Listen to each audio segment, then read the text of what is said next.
With today's job market still recovering from the economic recession of 2008, what do you hope the 45th president does to continue to repair it? Well, I think they need to look into tax reforms for businesses. I think they need to, as they've been all talking on their TV interviews as of late, trying to stop job markets from going overseas and bring some of the work that they've shipped out of the United States back to the United States.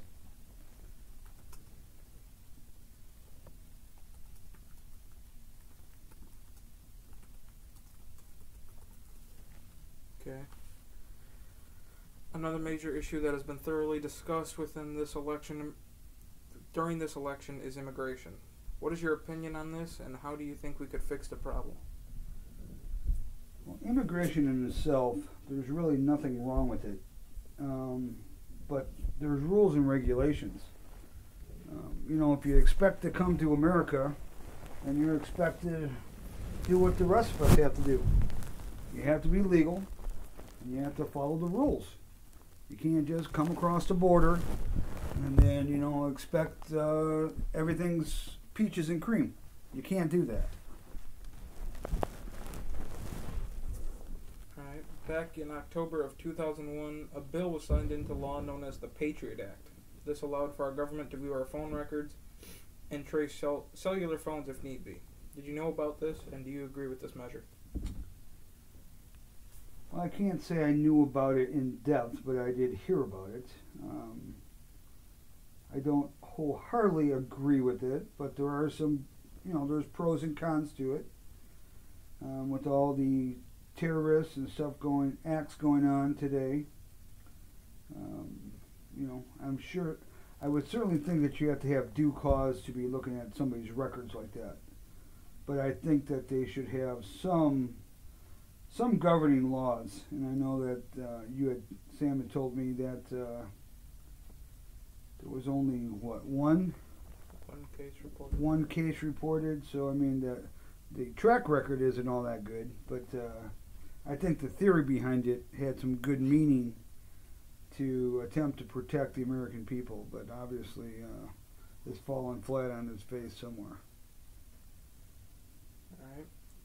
So the next question is, many states have tried to enforce new requirements for voters in order for them to vote more securely and to stop illegal votes. For example, Wisconsin's now requiring voter ID cards, photo ID, and social security numbers before they can vote. Do you agree with these laws, and how do you think this will affect voter turnout?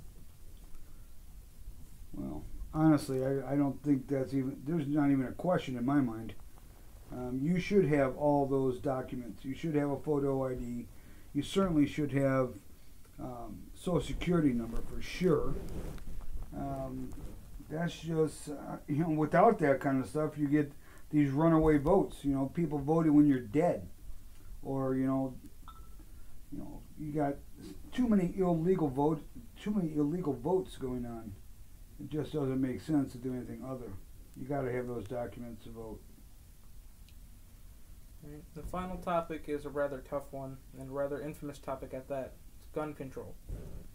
With as many mass shootings as there have been in this country as of recent, how do you think the country could lower gun violence here? Well, as a CPL holder, I think everybody should have the right to have a weapon. Of course, there's certain circumstances.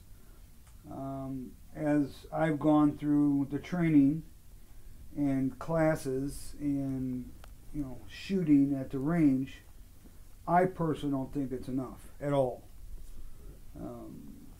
If you could hit a target at 6 feet away, you're actually considered okay, and you had to take this Mickey Mouse test, and I don't think they put enough into it. But as far as stopping, how you're going to stop all this crime with handguns and these mass weapons, and I really don't think you're going to stop it first and foremost. It's gotten out of control. It's way out of control now. Like I say, I think if you really up the ante and make everybody know that when you're going for a weapon, they're gonna tear you apart. And you know they have every right in the world to tear you apart. If you're gonna carry a gun, then you have to be responsible. You have to know the laws. You need to know the rules. You don't get the option like that one person in, where was it, in a Walmart, you know, because somebody shoplifted and they're going out into the parking lot, and this lady pulls out her gun and starts firing at them. You know, that's crazy. That's not even sensible acting, first and foremost. You're not a cop. You don't have the right to pretend like you're a cop. It's for your own personal protection. That's it. Not to save the world. That's what police officers are for. That's their job, not yours. But my feeling is, if you knew Johnny had a gun, and you were walking over to Johnny because you had a gun, if you knew bullets were coming back at you, if you're going to deliver them and you're going to get them, I bet you have second thoughts about going to talk to Johnny. But once again, I still think it's a training aspect. You've got to have more training. 8 hours worth of classroom training when it's baloney, first and foremost. They give you the basic of basic training. And a gun isn't basic training. You're going to kill yourself or kill other people with it. It's not something that you can learn in 8 hours. I personally think the course should be a month long. I think you should have at least one night a week of classroom training, say 3 hours. And then one night a week, you should be required to do an hour's worth of shooting. Just because you could hit 8.5 by 11 piece of paper doesn't mean you know how to use a gun.